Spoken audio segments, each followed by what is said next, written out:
Mr. Chairman, members of the Commission, thank you for the opportunity to appear before you today. My opening statement will be brief, so there's to leave more time to respond to your questions.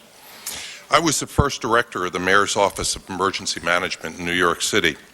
I had the honor of working for Mayor Rudy Giuliani for 4 years, during which time we built one of the strongest emergency management programs in the country. Since the attacks of September 11th, I've spent a lot of time soul-searching, looking at what went right that day and what went wrong. I've tried to understand what could have been done better to prepare the city to manage such an incident.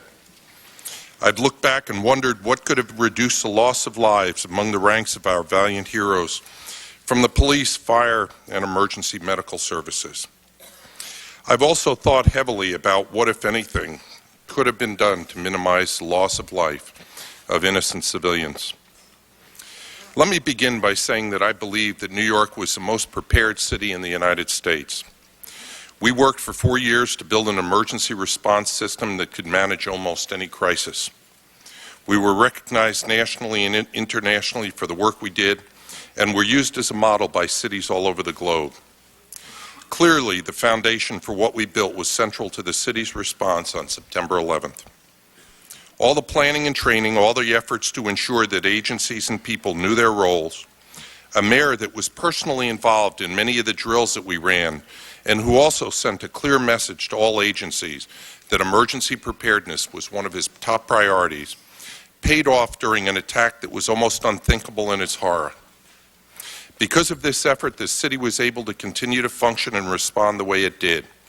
City responders and the police and fire department's leadership, Tom Von Essen and Bernie Kerik, functioned in a heroic fashion. That massive effort that you saw at Ground Zero so quickly after the collapse was in large part because the city had developed a system wherein everybody knew what was needed and went about doing what we had done so many times. What we did was basic. We started out in 1996 by taking the few emergency plans that the city had and began rewriting them with a process that was inclusive.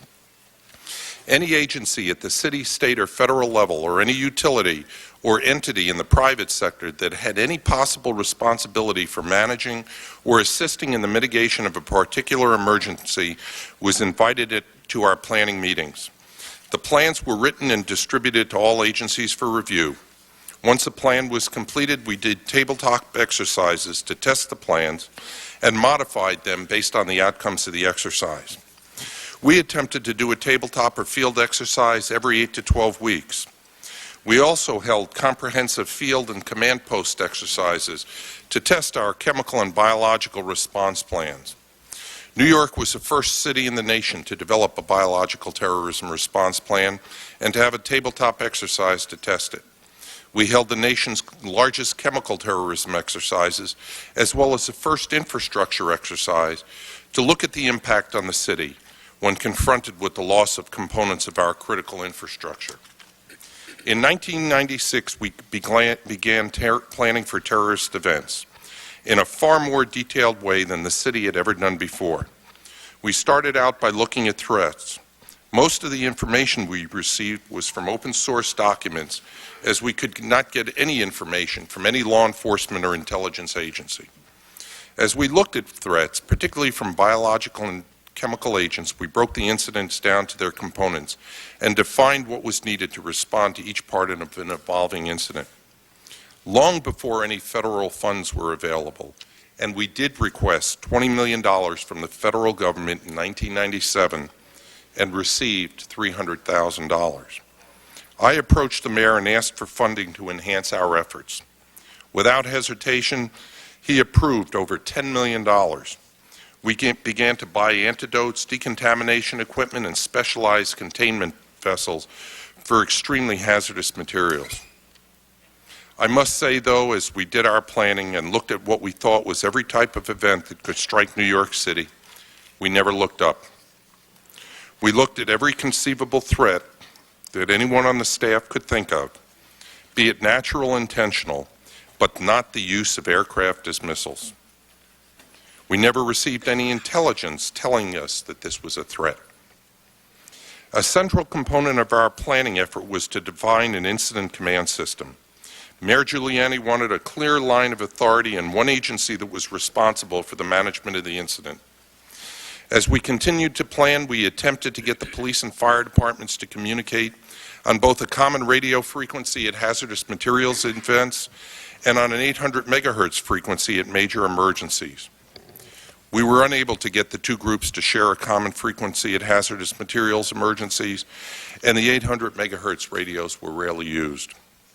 The interoperable radio project at the Department of Information Technology, which gave new frequencies to the departments to talk on with one another, continued along with slow progress.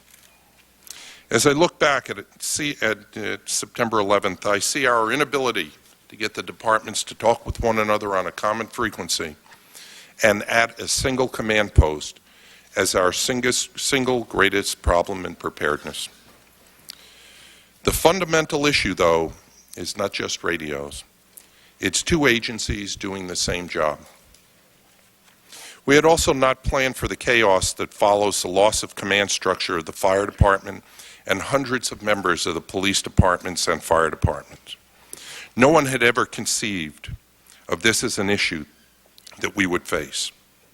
It's a testament to the city's preparedness that in spite of these devastating events, the response continued in such a coordinated way. I also believe that even if the firefighters in the building had been notified by radio and knew of a potential collapse, many would have continued efforts to rescue trapped civilians and their fellow firefighters, and they would not have left the buildings.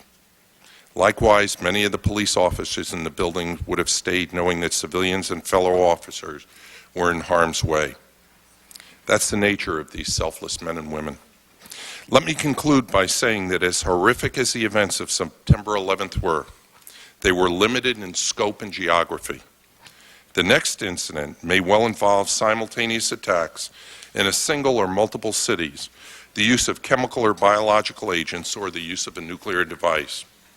A well-coordinated incident management system facilitates an effective multi-agency response. The lack of one only leads to confusion and the potential for increased morbidity and mortality. New York needs an incident command system that works, one that demands good interagency coordination. New York needs to get the roles of the emergency response agencies clearly defined. Mr. Chairman and members of the Commission, I'm proud to have been part of getting the city to where it was, recognizing that back in that environment, everyone thought we were crazy for preparing for terrorism. More importantly, I'm very proud to have had the opportunity over the last 35 years to work with the many brave men and women of the fire and police departments and the Port Authority who lost their lives on that day. We owe them and their families a great debt of gratitude.